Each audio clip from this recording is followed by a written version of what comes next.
My second year into university, I met a girl in astronomy class and soon hit it off with her. We became very close very quickly. Within a few months I was doing side jobs just helping out with the business she and her mother ran out of their home.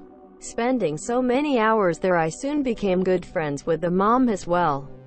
2 years later, on her daughter's 22nd birthday, after everyone else left the party, she told her daughter and I to go sit on the couch and for her daughter to close her eyes.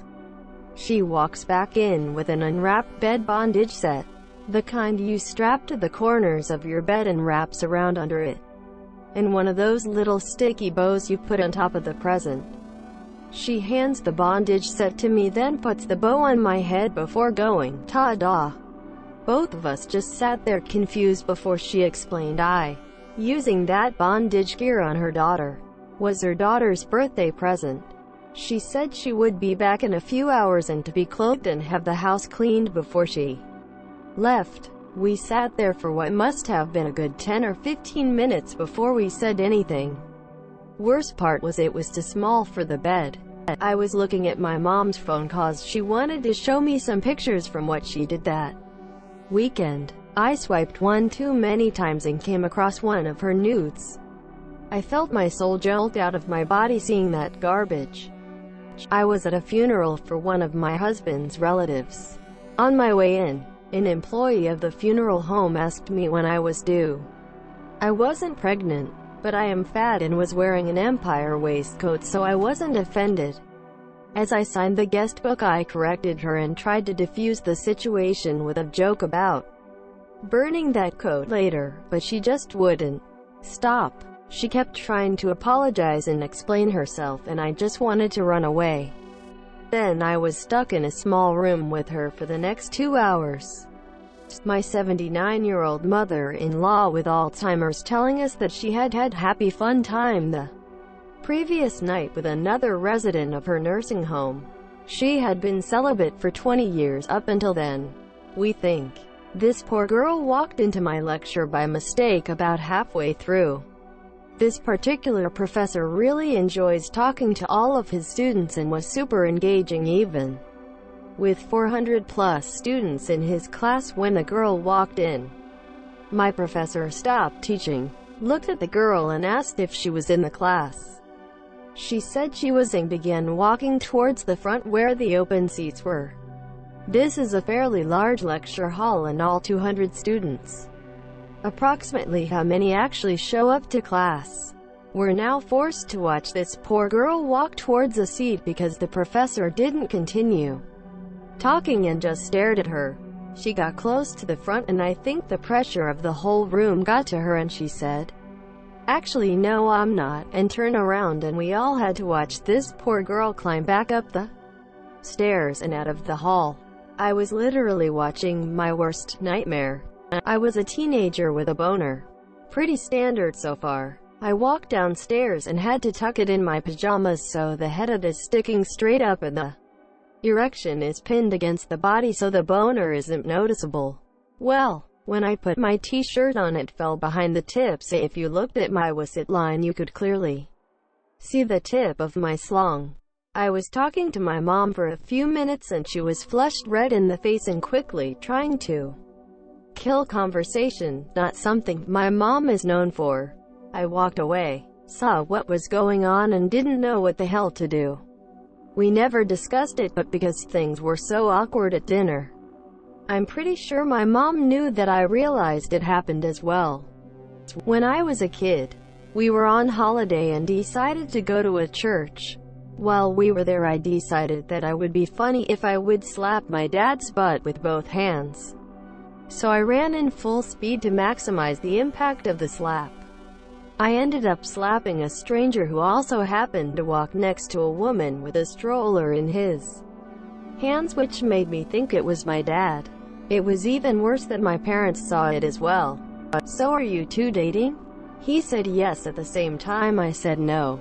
To which his friend told him, "I told you you didn't ask clearly enough." Edit: I accidentally mixed up him saying yes and me saying no. One time in college, I snuck into my Ra's room and hid under the blanket on his top bunk. My goal was to scare him when he came in and settled down a bit. He ended up coming in with his girlfriend and began making out with her. After a good, lifetime, couple of moments, I jumped up and ran out.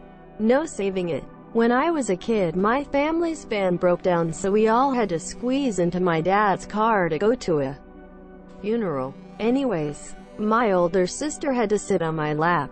Yep, you guessed it. I got a boner and she freaked out and started screaming. When I was a kid, I hugged a random dude because I thought it was my dad. Even better how this dude's son was standing next to him this year. Was unexpectedly in the car ride with my boyfriend's parents on their way to sign their divorce papers. Not awkward for me, but I was the reason for it. I served for a couple years and worked multiple restaurants in that time frame. I worked at a Denny's. Night shift. Best and worst job for many reasons. Anyways, there was a regular that came in often. Drunk as a skunk and nasty as hell. He tipped really well but was so nasty to us girls. It never fazed me, so I served him often. He offered many times to pay for extra service and tried to get me to leave with him often. Of course I never did, but a couple months later I am working a new place.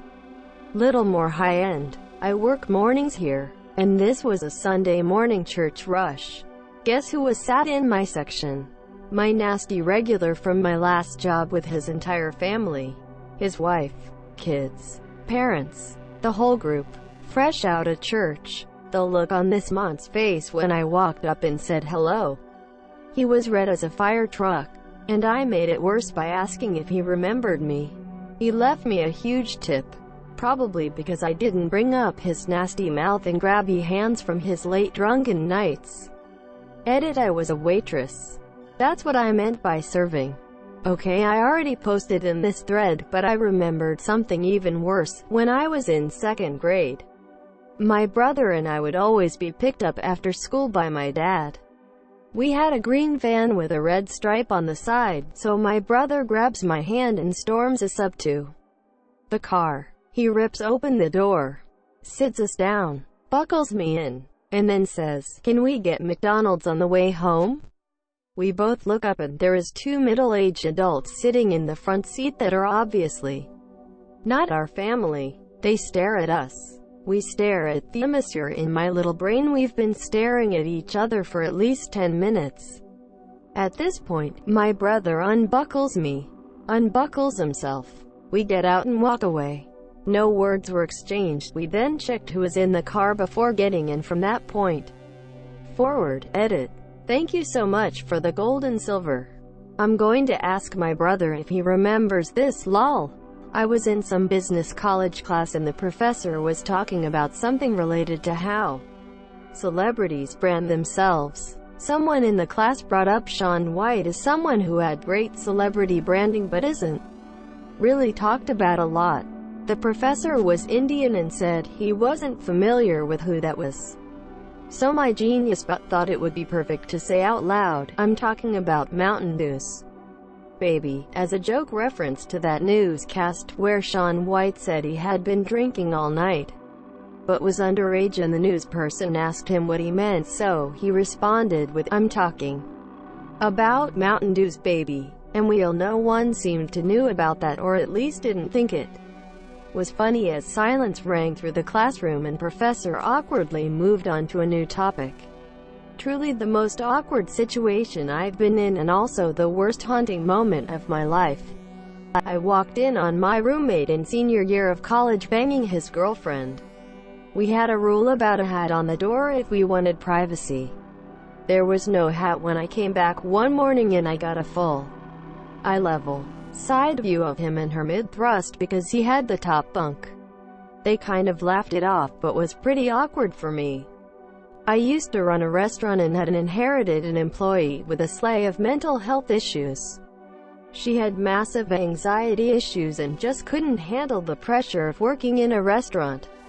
She'd break down and cry over simple mistakes if she felt she was making too many. It was extremely unfortunate, but I was terribly underprepared to coach someone like that. One day, during downtime, The cooks were shooting the garbage and recounting stories of weird ex-coworkers. I opened up my yap and said, "Who was the one who kept crying every time they'd screw up?" She was 2 feet away and literally responded with me. I was riding in the passenger seat with my mom, who has always been strict and very tight-knit several years ago, when for some reason she decided to completely open up to me about all of her drug experimentation and sexual exploits in the 60s, and the time she did cocaine with Steve Jobs at a fancy restaurant in the 80s. It was a very uncomfortable eye-opener, and I was trapped listening to it. My best friend waiting to tell her parents that she's gay until when I was over for dinner. I was interviewing for a big promotion at my old job. I had put in the time, the hours, and the effort for this promotion, and I had been passed up a few times. So I was sending out resumes while trying to get this promotion. I go through the first interview, and everything seemed great. They invited me for the second interview. I was so excited. Flash forward 2 days, and I go in for the interview. The interview is with the regional and site managers. Everything is going great. They are asking me, "What are your priorities, goals, etc." At the end, the site manager changes his posture and says, "Would you say that you're a loyal employee?" Nesabessa 34? Taken aback, I say, "Of course. I've been here almost 2 years." etc. And like a shark circling his prey, this dude turns his computer monitor around and shows me my private Facebook posts that I posted that I was in the market for a job in the same field. Now, there's no way he could have seen this, as it was a friends-only post someone I work with had to have tattled on me here. He then proceeds to read them to me out loud. Not only the posts about my job search, but personal posts about my health situation and questions that I didn't bring up to anybody other than personal friends. I look at the regional manager and this guy won't look me in the eyes. He is shifting, obviously uncomfortable.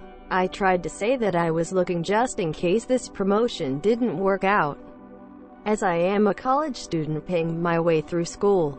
But he kept interrupting me and saying, "Loyalty is key." He then tells me, "We will think about it," and points toward the door. The regional manager kind of coughs and goes to shake my hand. But by that point, I was already out the door. So I said, "Thanks anyways," and then proceed to have the most uncomfortable walk back to my desk. I was wearing heels for the first time in like a year, so I stumbled on my way out the door, with coworkers asking for the details if I got the promotion. Not as uncomfortable as some of you, but this one was definitely a top for me. Edit. I've had a lot of messages, comments about what happened after this. I didn't get the job. I think the whole thing was just an in-your-face type deal. I went on to get a promotion in a different department. I worked there for about another year and a half, and then I moved on to work for Netflix. Actually, so it all worked out. That manager was unfortunately promoted to regional, but the replacement manager was much nicer and not a huge slongwad. A gentleman was outside the hotel smoking in his holy, it's wordplay, jogging pants. I really wanted to tell him his balls were showing, but I couldn't summon the courage to do it. He wanted to chat about Magic the Gathering. Most George Costanza moment of my life. I was flying back home from a business trip in Ga. Before we all got on the airplane, everyone noticed that we would be flying with 3 military K-9s and their handlers. All good. Point being, everyone noticed them. And if they hadn't, the pilot was kind enough to point them out when he came over the intercom to give his spiel. A round of applause for our service members and their brave working dogs was given. Hours later in the flight, the flight crew had turned off the lights. I needed to take a piss, and moved forward in the cabin toward the restrooms. Well, one of the dogs was black and I didn't see his paw sticking into the aisle. Cue the dog yelping and crying. Have you ever had 150 people hate you before? It was made so much worse by the fact that I am a veteran, and I love dogs. I am the son of a veteran who was a K-9 handler when he served. But how the heck am I going to explain that to a plane load of people giving me the stink eye for being the butt who stepped on the dog, George? It was a black dog, Jerry. Jerry. And the lights were out? George. The lights were out, Jerry. Quote. Okay, so me and some friends were at a restaurant and a buddy of mine was telling us about this new girl he just started going out with a few days back. Well, another friend started telling us about this girl that he banged the previous night. The conversation went on for a minute and finally somebody asked for the name of the girl that he had banged, and it turns out it was a girl that the other friend had started dating a few days earlier. Q narrowly avoided fight as we convinced him it's better to find out she's garbage tea now rather than later. The two guys still no longer speak though. I was in the car with my girlfriend's best friend's moms and her other daughter. We made talk in the car and I just ended up asking what their favorite color was. They then told me the other daughter was actually blind. I had barely known these people and was in the car for another 20 minutes. Most awkward 20 of my life. My family's not super religious, but when I was about 13, they decided to go to synagogue on Purim for some reason. Part of Purim involves reading from the Book of Esther, which has a part about Esther coming to see the king while he's sitting on his throne in the throne room, and when he sees her, he stands up and extends the golden scepter. When the rabbi got to that part, my 13-year-old brain pictured Esther coming to see the king while he's sitting on the garbage jar, and burst out laughing.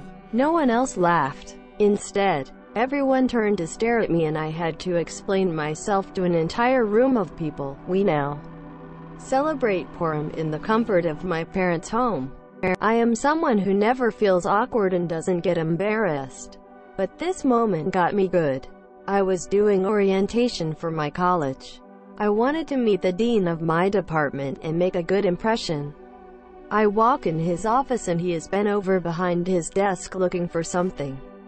I introduce myself and stick my hand out to shake his hand. He sits up and he has no arms. I look at him and look at my hand and I am freaking out. It felt like my hand was out there for an eternity and I did the only thing I could think of to do. I ran my hand through my hair and tried to play it off. He never said anything and just started talking to me, but I felt like I was actually going to die of embarrassment. I was sitting in class and the kid next to me farted and I said, "God bless you," as if it were a sneeze.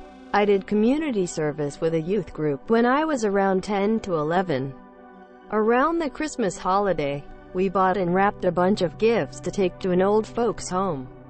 I pick up a gift and walk over to this elderly gentleman. I'm swelling with pride and eager to drink in the large glass of thank yous. I'm about to be served. He opens a really nice pair of slippers and looks at them for a moment. "What the hell am I supposed to do with these?" "You put them on your feet." I delightfully exclaim, "Monsieur, I haven't had feet since Vietnam, monsieur." I dunno if this is really the most awkward, but it was def awkward. I visited my bio dad's old church in Mississippi a few years ago and spoke to his old preacher for a moment. One important detail for this story is that my dad died when I was 7. So a pretty good while back, my grandma told the preacher who I was. "This is Pomelo Sr.'s daughter." Pomelo. Preacher. "Oh, Pomelo Sr. Tell him I said hi for me." Me. "Sure thing." My grandma's face was priceless. We agreed the preacher would feel really awkward when he remembered later that my dad was dead.